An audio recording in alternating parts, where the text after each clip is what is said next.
Kapatid ni JNT, kahit na din eh. May dinin, Naipit tayo. naipit tayo. Makitid,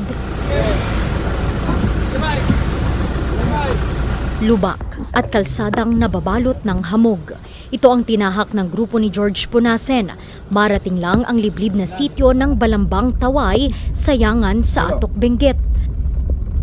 Kanilang pakay, magdala ng liwanag sa mga residente ng naturang lugar sa pamamagitan ng mga solar lights. Ang grupo na rin ang nagtayo ng mga ito sa tulong ng mga residente.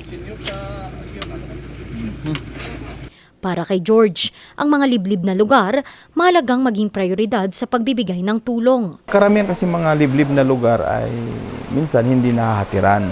So kung ano, sabi ko nga, kung ano yung hindi maabot ng mga kasama natin na nasa serbisyo, tayo naman pwede natin iabot sa mga hindi naabutan ng serbisyo sa mga, lalo sa mga liblib na lugar. Habang may opportunity na tumulong, dapat tumulong talaga. Yun, kapag talagang wala talagang paraan para tumulong, wala talaga. Pero ngayon, habang may opportunity, may paraan para tumulong, ay huwag na natin sayangin yung panahon. Tutulong tayo.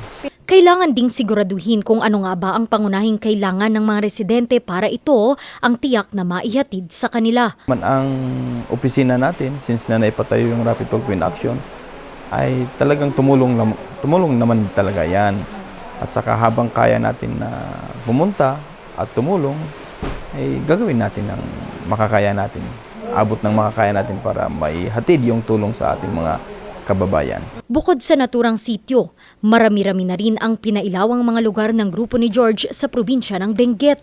Tuloy-tuloy din ang kanilang pag-iikot sa iba pang mga bayan para maghatid naman ng tulong gaya ng bigas, mga food packs at iba pang mga pangangailangan ng kanyang mga kababayan. Randy Guzman, RNG News.